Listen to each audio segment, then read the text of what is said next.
grupo de líquidos. Tenemos que tener una perfusión de orina en la fase crítica de 0.5 mililitros por kilogramo hora.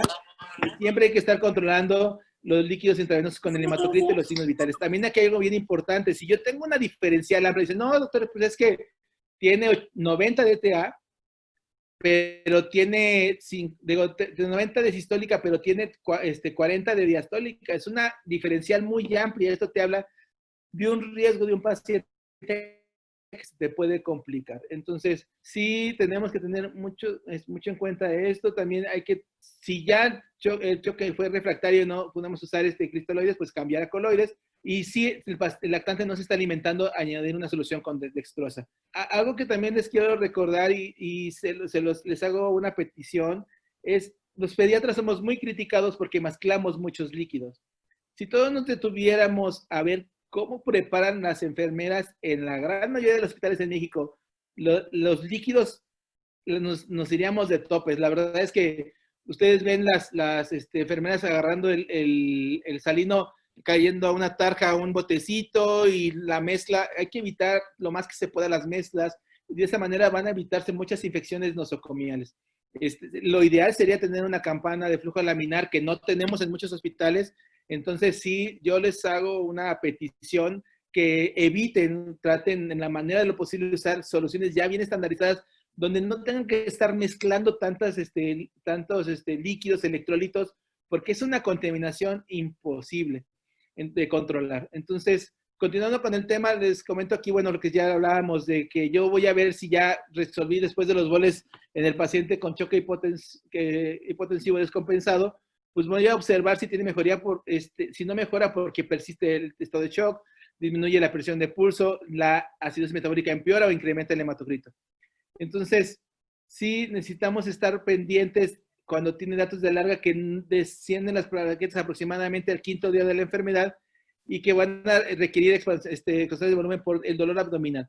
Les insisto, el dolor abdominal mejora mucho con la hidratación, bueno, vía oral o intravenosa, dado el caso, y sí necesitamos tener, si el paciente va, lo estamos checando el hematocrito y vemos que hay una caída importante del hematocrito durante la fase de shock persistente, podemos sospechar que hay una hemorragia y hay que buscar la opción de transfundirlo. El choque por dengue habitualmente no dura más de 24 a 48 horas. No hay fiebre y eso también es muy importante. Sí hay que ver si el paciente vuelve a tener fiebre, hay que volver a monitorizarlo. Aumenta el hematocrito, disminuye la albúmina, puede tener o no bradicardia sinusal y sí hay una caída rápida de plaquetas. Entonces, tenemos que tener también en cuenta si vamos a transfundir plaquetas o no. La realidad es que hay estudios que el riesgo de sangrado no se correlaciona en dengue por el recuento de plaquetas, pero sí el choque prolongado tiene a aumentar el riesgo de hemorragias en un paciente. Entonces, la transfusión de plaquetas no nos va a cortar el periodo de trombocitopenia en pacientes con dengue debido a que se están destruyendo las plaquetas. Y si nosotros transfusimos plaquetas, lo que podemos generar es una sobrecarga de líquidos y vamos a prolongar la hospitalización. Entonces, esta transfusión solamente sería indicada en pacientes con trombocitopenia y sangrados activos que ponen en riesgo la vida. De las pruebas de diagnósticas ya hemos platicado, están en la fase aguda. Básicamente lo que vamos a usar es la PCR en tiempo, la transcriptasa, la reacción encadenada por la amenaza transcriptasa reversa en tiempo real y la detección del NC1. Entonces, si yo tengo un paciente que no ha sido infectado previamente con dengue y tengo un NC1 positivo, la sensibilidad diagnóstica en un paciente febril es arriba del 90%. Es por esto que es tan importante el NC1, esto lo platicamos en diapositivas previas. Y aquí les quiero llamar la atención, les quiero hacer un llamado en atención a esta diapositiva, donde empezamos a observar que nos salían no sé si ustedes se han estado dando cuenta, que la serología salía positiva para COVID y salía positiva la IgG-IgM para dengue.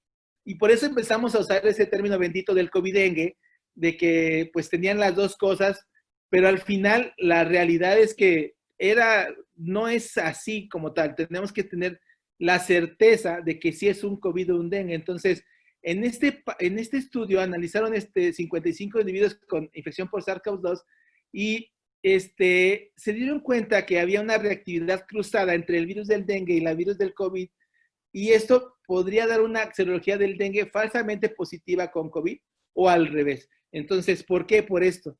Porque comparte epítopes similares el virus del dengue con COVID y Zika también. Entonces, yo los invito a que si tienen la sospecha o les sale una serología positiva para COVID y dengue, necesitan definitivamente, y están en una fase aguda, necesitan la PCR en tiempo real para COVID, que sería el diagnóstico de un paciente con un cuadro agudo, o el NC1 de dengue con la IgG y la IgM. No podemos tomar decisiones clínicas, y es algo que han insistido mucho. Sí podemos, es epidemiológicamente útil la serología, pero también recuerden que tienen falsos positivos y que tenemos, y que es algo que se ha estado analizando en los niños, que el niño tiene antecedente de, pues obviamente ya estuvo infectado por algún coronavirus. Entonces esto puede dar falsos positivos. Entonces, sí, en la fase de convalescencia podríamos pedir una IgM antidengue, una ELISA, pero aquí sí se va a presentar entre el día 4 y 7 y se va a mantener por 3 meses. Y aquí sí tenemos que ver.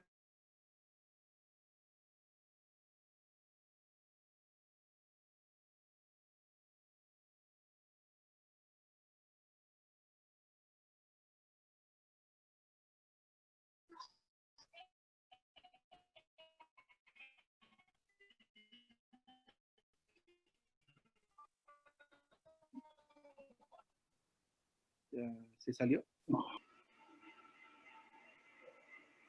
Y al otro está como el mecanismo de la planta. Eso parece una pila. ¿Seguimos o nos... ¿Sí me escuchan? Sí, sí Sí, te escuchamos. Sí, ok. Entonces, cuando hay una inhibición muy brusca de las plaquetas, pues tenemos que tener signo de alarma que puede ser desarrollo de un dengue grave. Las plaquetas, puede haber la plaquetopenia, la leucopenia. Las transaminasas habitualmente van a subir 2 a 4 veces el valor normal. Y claro, si aumentan arriba de 1000 unidades, entonces sí podría ser un cuadro grave. Para ahí también hay que tomar, dependiendo del paciente, un eco, enzimas cardíacas o una gasometría. Entonces, del diagnóstico diferencial, pues con cualquier enfermedad febril de la infancia, podemos tener características. Claro, cada uno tiene ciertas aristas a las cuales nos puede guiar, pero se tiene que considerar como una etiología. ¿Por qué se nos mueren los pacientes? Y aquí es donde estamos con todo esto del COVID, y es que no reconocer la enfermedad o confundir la enfermedad, pues puede llegar un paciente a morir. Que no reconocer el estado de choque o que se esté prolongando. Si tenemos hemorragias ocultas que no diagnosticamos, o porque estamos usando demasiados líquidos parenterales, o porque tenemos infecciones nosocomiales, que ese es el azote de todos nuestros hospitales, o por una falla hepática. Entonces, el mayor factor de riesgo para tener un dengue raro es tener un serotipo dengue diferente al virus infectante original. Entonces, puede también tener disfunción miocárdica. También aunque sí pueden responder a los agentes inotrópicos, si la reaniman con líquidos, la disfunción miocárdica es transitoria y la función cardíaca va a regresar a la normalidad. Ya para terminar, les dejo este artículo y estoy provocando a los, si hay algún hematólogo que nos dé su opinión, y lo hago de manera nada más para generar controversia. En algunos pacientes están usando agonistas receptores de trombopoyetina, y algunos han visto la necesidad de usarlo y ha revertido, lo están usando más en adultos, y es una alternativa, pero sí, a veces yo he tenido dengues con 6000 plaquetas y me agarro con el tratante y el hematólogo, nos abrazamos muy fuerte y nos damos mucho valor de que no nos sangre, pero en estos casos tendríamos que tener, pues, siempre la apertura que podemos usar estos agonistas. Les insisto, no es que esté escrito, no hay nada, hay muy pocos artículos, casi nada, pero en adultos los están algunos usando como alguna alternativa. Insisto, nada más es como para generar controversia de que es una herramienta más. Entonces,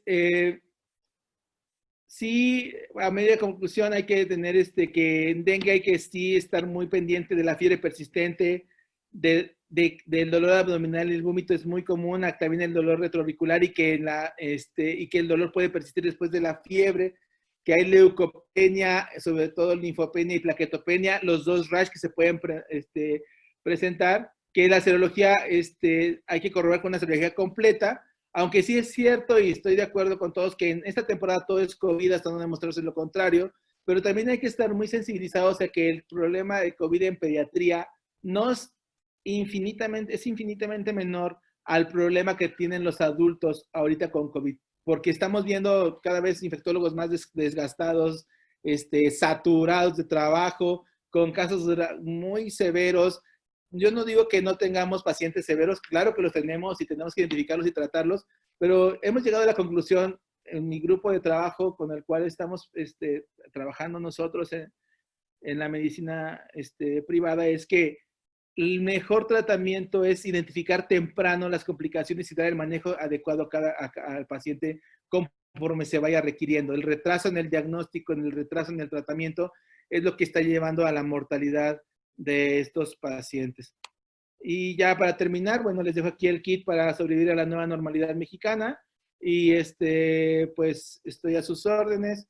No sé si tengan alguna duda, alguna pregunta. Y les dejo mis datos de contacto, quedo a su disposición.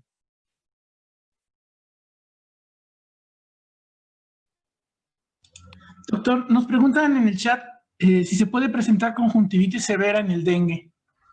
Sí pueden tener datos conjuntivitis. Aquí la única diferencia, y eso yo creo que también lo están mencionando por el Kawasaki o el síndrome de Kawasaki asociado a COVID, pero pueden tener conjuntivitis los pacientes. Dicen que si hay un quinto serotipo, un dengue tipo 5. Y algunos lo he estado mencionando, pero la realidad es que, bueno, los que tenemos son los 4 que están bien identificados y creo que nos podemos quedar, sí, pero sí hay algunos reportes, pero nada conciso. En relación al COVID, ¿qué tan frecuente es la plaquetopenia con el puro COVID? En las etapas tempranas no es común, es más común la linfopenia. De hecho, puede tener más trombocitosis y en el inicio no. Yo creo que sería un punto importante de diferencia. El año pasado, cuando empezaron, no sé si ustedes recuerden, cuando empezaron los casos de dengue, por ejemplo, muchos empezamos a confundirlos y no sé si hay algunos doctores, por ejemplo, la doctora Celia Aranda, que anda por ahí, por ejemplo, parvovirus B19 se comportaba muy similar. De hecho, hay un síndrome pápulo purpúrico en guantes y calcetín que daba esas lesiones muy similares a dengue y los empezamos a confundir. Y ya posteriormente empezamos a ver que, pues, obviamente, el parvovirus B19 le gusta más la hemoglobina,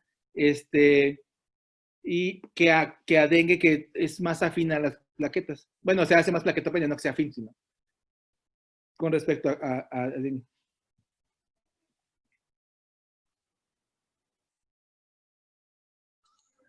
Si alguien más tiene alguna pregunta, la pueden hacer en el chat.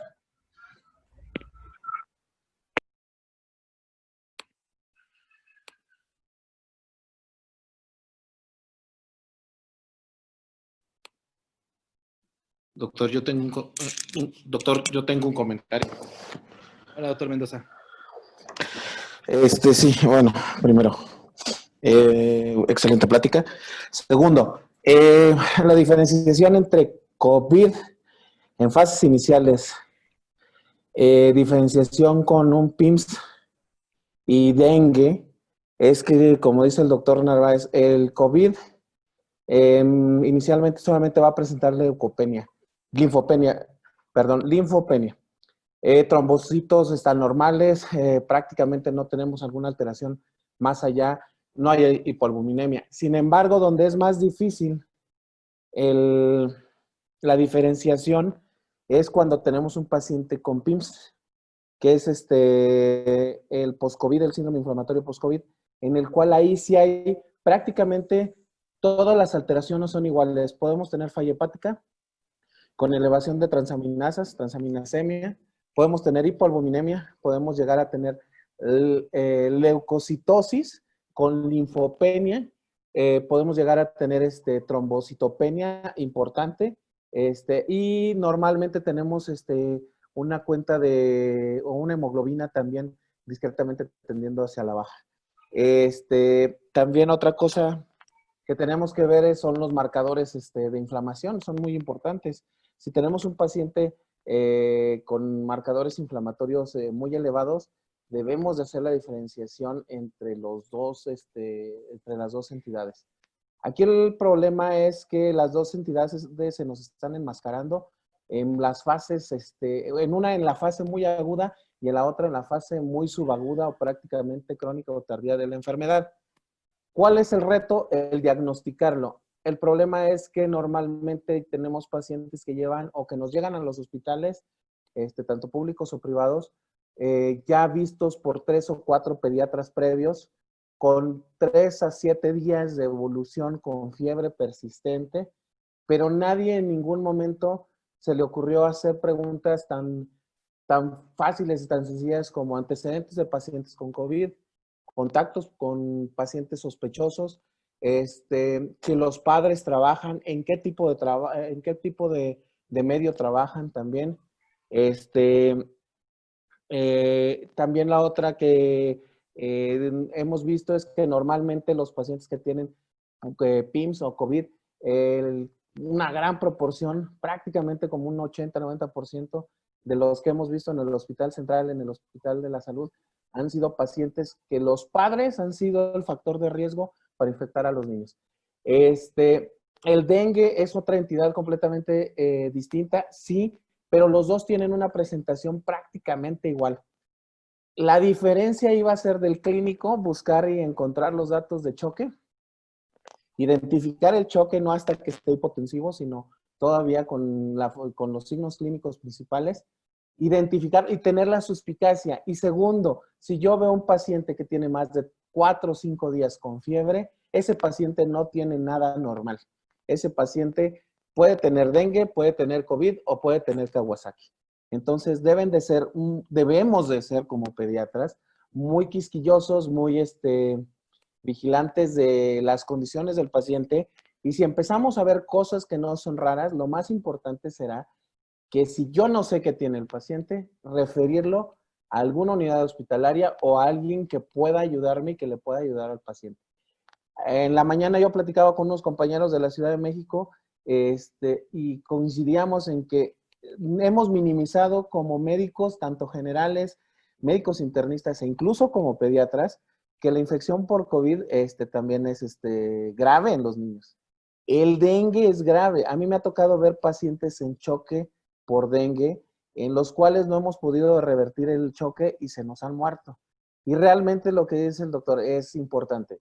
El uso de soluciones de manera rápida y temprana si tenemos un paciente choque, la rehidratación adecuada y la otra es la vigilancia. Si vemos que en algún momento el paciente con dengue se nos pone mal, es importante referirlo a la unidad hospitalaria. Gracias. Aquí, gracias, doctor Mendoza. La realidad es que nos estamos enfrentando ahorita a pacientes con COVID, no toleran el volumen, ¿eh? Los pacientes, y no sé si alguien tiene otra opinión, pero si ustedes les empiezan a manejar volúmenes altos al paciente con COVID, no lo tolera. No lo tolera y eso está generando que el paciente empiece luego a hacer hipertensión pulmonar. Sobre todo el neonato, bueno, no sé, yo creo que hay las doctoras que están ahí, la doctora Lima y la doctora Narut tendrán más experiencia, pero lo que hemos notado es que no te toleran volúmenes tan altos ni cargas rápidas. Y el dengue también no te tolera que le metas cargas y cargas y cargas, como a veces usábamos, que le metíamos 60 ml por kilo en menos de una hora. No te lo toleran tan rápido. Ahí tienes que ir midiendo la diuresis y la cantidad. Yo creo, por situación en la cual tenemos, o sea, epidemiológicamente sí hay COVID, o sea, sí hay COVID y sí hay COVID grave, aunque en ciertas áreas del país están teniendo problemas mucho más por dengue que por COVID en niños. y sobre todo en adolescentes. Pero, por ejemplo, también lo que hemos tenido pacientes con PIMS, con lo que compartimos con la experiencia con el doctor Mendoza, fue una niña que llegó por fiebre, pero esa la abuelita fue la que hizo contagio a toda la familia. Y ese paciente llegó con fiebre, lo llegó con fiebre de 3 o 4 días, si no mal recuerdo. Y en la mañana llegó con signos normales, procalcitonina normal. Y en la noche, esa paciente hace precalcitonina, llegó a 0.05 y a la noche no hace una procalcitonina de 12, se hace una perforación intestinal, empezó a hacer falla miocárdica y fue muy agudo como se comportó. Entonces, yo creo que aquí la experiencia del clínico es muy importante con respecto a identificar, bueno, la historia clínica, los antecedentes familiares, los datos clínicos de la enfermedad y la historia, cómo va progresando la enfermedad. Porque los mismos pacientes te van refiriendo, es que el paciente, no, lo que pasa es que el niño empezó, habitualmente nunca tienen coriza, ni moco, ni congestión nasal, nada más es la pura fiebre. Es fiebre persistente, dolor de cuerpo, estuvo muy delicado, no le controlaba la fiebre y el exantema. En los casos que me han tocado estar de dengue que tengo cerca, es más común el rash en dengue que en COVID. Aunque COVID es que COVID no tiene palabra, o sea, COVID puede hacer lo que se le antoje. Eso es lo realmente complejo de COVID. COVID puede ser hepatitis, pancreatitis, neumonía, miocardio, lo que quiera. Pero aquí sí, el paciente se comporta de manera un poco diferente con respecto al inicio. Los síntomas y pues sí, o sea, ya ahorita cualquier paciente, por ejemplo, que estamos empezando a tener pacientes con sospechas de COVID, de inicio le estamos poniendo también el panel del dengue. Hay una pregunta donde pregunta a un doctor que si a todos NS1, en la etapa aguda, NS1 es el más importante de todos. Y ya después habría que ver el antígeno para dengue, pero sí, en general, la realidad es eso. Hay un curso, sí es cierto, dice el doctor Heriberto que hay un curso en la OMS, y sí, la otra es importante. Ahora, el exantema en dengue, eso también es otro punto que también es importante y que hace la diferencia con COVID. El COVID no te da prurito. Los casos que hemos notado de COVID no es muy infrecuente y no sé si el doctor Mendoza tenga otra opinión, pero dengue da prurito y COVID no te da prurito. Y la única alternativa que tenemos para dar para el prurito para dengue es loratadina. Es la única como alternativa. Sí, voy a comentar algo. Sí, respecto al dengue, el rash del dengue es un rash muy morbiliforme, muy pequeño. Es un rash con, si yo lo pudiera poner, es muy purpúrico. Obviamente está dado principalmente por trombocitopenia, pero también es muy pruriginoso. Los pacientes están rascando, incluso se llegan a lacerar la piel cuando se rascan. Y en el COVID hemos visto que es un eritema multiforme. Es un eritema que puede ser incluso tipo como urticariforme incluso. Hemos tenido pacientes en los cuales han tenido lesiones urticariformes, hemos tenido pacientes que tienen lesiones con un exantema también morbiliforme, un exantema más multiforme, o sea, es de muchas presentaciones. Pero sí, la importancia es obviamente el saber distinguir. A muchos no nos había tocado ver dengue. A mí me tocó ver dengue en la residencia porque Guadalajara es una ciudad endémica de dengue. Entonces, a mí me tocó otra situación igual o peor. Me tocó la pandemia de influenza en el R1 de pediatría junto con un rebrote de dengue en Guadalajara. Entonces, prácticamente nos llegaban igual las mismas características, fiebres altas, difícil control, pero la única diferencia que sí nos podía llegar a dar el paciente era la prueba de torniquete e incluso el rash, obviamente el rash es mucho más característico en el dengue a comparación con la influenza. Y también fue pues un reto diagnóstico poder distinguir entre influenza y dengue en aquel momento. Ahorita nos va a tocar poder distinguir entre dengue y COVID, COVID e influenza, COVID, dengue, influenza.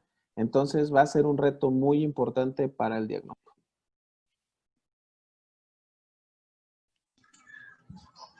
Hay muchas preguntas en el chat, doctor. Algunas ya las respondí ahorita en lo que estuvieron platicando. Preguntan sobre la sensibilidad y especificidad del NS1 en la fase febril.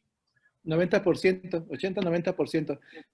Miren, aquí y les voy a insistir mucho. La serología para COVID no es diagnóstica, es epidemiológica. O sea, no, y es algo que estamos luchando mucho porque tiene mucha reacción cruzada y por lo que les presentaba en la sesión con COVID. Entonces, si ustedes tienen un paciente en un periodo agudo, la prueba es una PCR en tiempo real para COVID. No, la IgG y la IgM tiene falsos positivos y algunos pueden tener reactividad contra otros patógenos o contra otros mismos coronavirus. Entonces, al final, ha pasado, y eso seguramente muchos se han dado cuenta, que se han estado haciendo las serologías de manera muy continua y al final se han contagiado de COVID porque se han confiado en que ya tienen COVID. Entonces, yo lo que les recomiendo, si ustedes me preguntan cuántas serologías llevo yo en toda la pandemia, no llevo ninguna. Porque ¿de qué me vas? No nos sirve, porque si te confías en que te va a dar, en que ya te dio, tú no sabes cómo vas a estar en ese momento inmunológicamente. Entonces, y todavía hay mucho que descubrir de COVID, y eso tiene que ver mucho con lo que dice el doctor Mendoza en PIMS, de qué nos va a pasar a los que tengamos la inmunidad previa a COVID y nos inmunicemos, si realmente podemos tener una reacción posinflamatoria. Entonces hay todavía algo todavía no que nos debe quedar bien claro, es de que nos tenemos que seguir cuidando de aquí hasta adelante. Esto nos ha cambiado la vida, nos va a cambiar la forma de trabajar, la forma de ver la medicina como la hemos concebido o nos la enseñaron nuestros maestros, y que el cubrebocas va a ser algo que vamos a tener que usar por muchísimo tiempo. Entonces, aquí no podemos, yo con mi grupo de trabajo, en el cual tengo la fortuna de ejercer la medicina en San Luis, convenimos que no podemos ver un paciente sin un N95 o sin un KN95. Podría tener protección ocular, eso no hay, puede ser que tengan careta o no tengan careta, eso es indistinto, pero no pueden fallarles un N95 o un KN95, que eso realmente nos da la diferencia contra el infectarnos. Yo creo que tenemos, o sea, el KN95 obviamente filtra, pero no te llega la cantidad del virus que necesitas la carga viral para infectarte. Entonces, la vacuna tiene muchas aristas. La verdad es que me parece que todos se volvieron expertos en COVID, pero nadie quiere ver COVID. Entonces, la vacuna creo que todavía hay que tomárnosla con mucha cautela. Todavía hay que ver realmente. Todos sabemos que una vacuna, el proceso de una vacuna eran años. O sea, no, ahorita quieren sacar una vacuna en una cantidad de tiempo récord, pero también ya está la política metida ahí. Entonces, donde ya está la política metida, no sé, ahí tengo muchas dudas si realmente qué va a suceder con esa vacuna. O sea, la verdad es que todavía en una sesión internacional con el grupo de Kawasaki que maneja el doctor Rolando Ulloa, se hacían el cuestionamiento de si lo que estamos viendo los pediatras con el PIMS es algo que vamos a ver después con la vacuna. Entonces, creo que todavía hay mucho que esperar de esa vacuna y ver realmente qué va a suceder con las aplicaciones de esa misma vacuna. Entonces, también dicen que la misma vacuna, por ejemplo, vacuna de dengue, ustedes saben qué pasó con esa vacuna. La vacuna tuvo, ¿por qué no fue a largo plazo tan útil esa vacuna que fue creada en México y que generó tanta controversia en el paciente que no tenía dengue? Entonces, creo que hay que ir muy cautos. La información está cambiando constantemente y en COVID o sea, puedes encontrar artículos y artículos y artículos de COVID, donde un día te aprueban algo, al día siguiente te quitan algo y después te dicen que no sirve y luego ya te dicen que no hay evidencia. Entonces creo que ahí nos tenemos que ir con pies de plomo en tomar decisiones al respecto.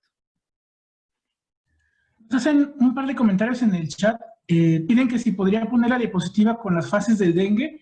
Como quiera, si la tecnología nos lo permite, pues esperemos que se pueda tener la grabación de la sesión.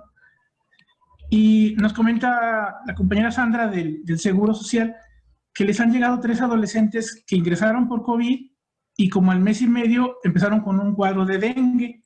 Si podría ser una coincidencia o si podría tener algo que ver con una especie de reactivación del COVID. No es sé que qué ahí opinan de habría lo que ver cómo fue el diagnóstico. O sea, ahí, esta es la diapositiva. O la de la serología. Esta. Es que ahí depende de cómo se hizo el diagnóstico. Mira, hay algo también que es importante y ahí desconozco realmente porque ya pues tengo aproximadamente año y medio que no tengo contacto con instituciones públicas.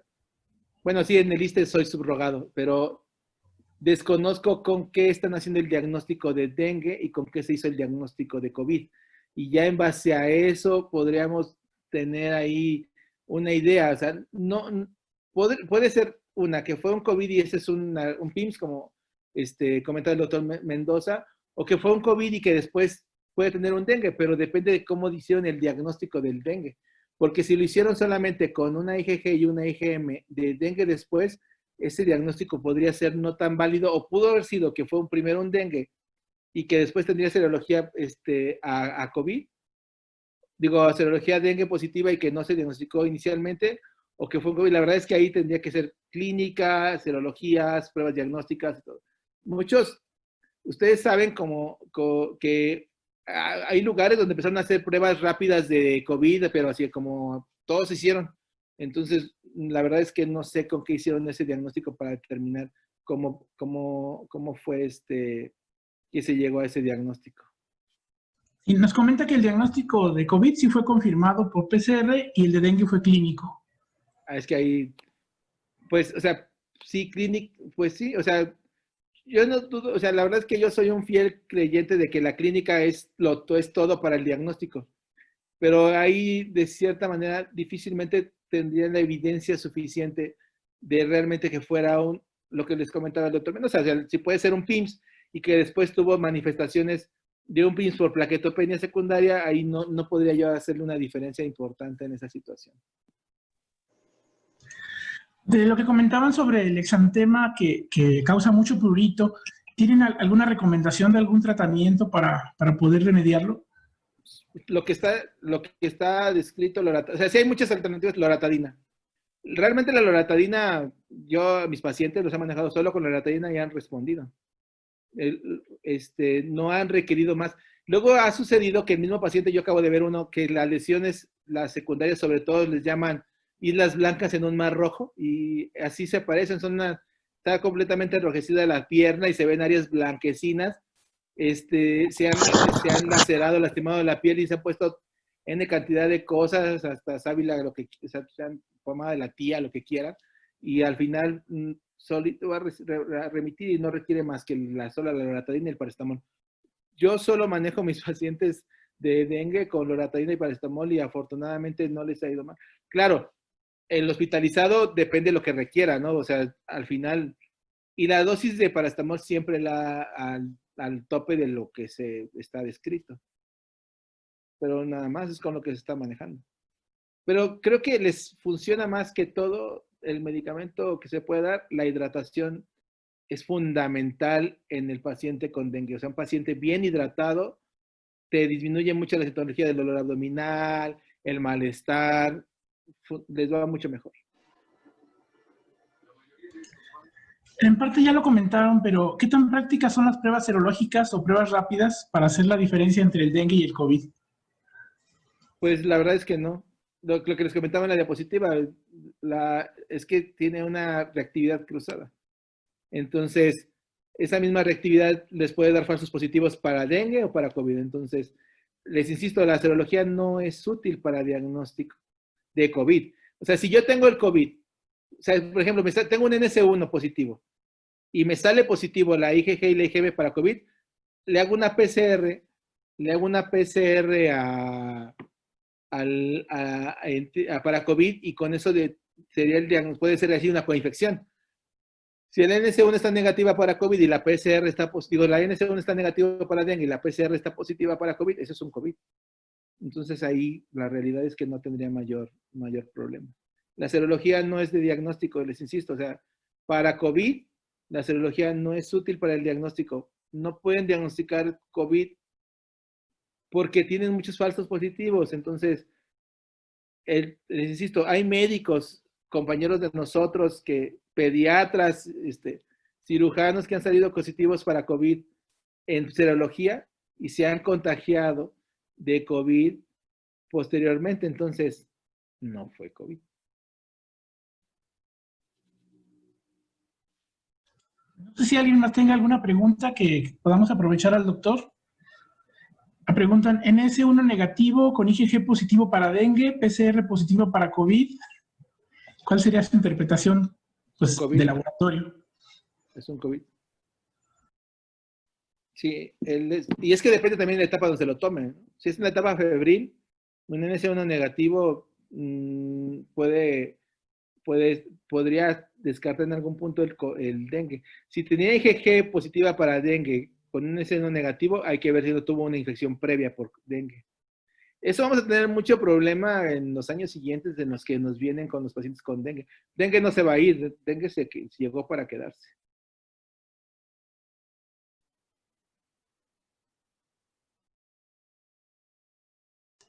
¿Alguna otra pregunta?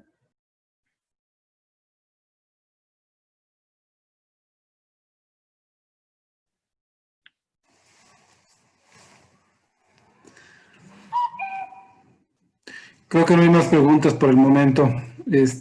Muchas gracias, Ricardo Valentín. Es muy extenso, es un tema muy actual, vigente. Creo que podemos profundizar todavía más aún si estudiamos más. Yo quisiera destacar aquí, número uno, la sospecha de todos los pacientes que veamos con fiebre. No todo es COVID, tampoco todo es dengue. La prevención del tratamiento, aquí no se tocó el punto de los insecticidas o de muy escasamente se habló de las pantallas para evitar la picadura de insectos, pero sobre todo la sospecha yo creo que sería el principal punto a seguir, y la hidratación y el uso de antitérmicos y la vigilancia. Bueno, y en general, pues agradecer a todos su permanencia en este curso, en esta sesión, perdón. Nuevamente reitero mi agradecimiento al doctor Ricardo Valentín, que tan extensamente, tan completamente hizo una exposición muy completa, muy acertada.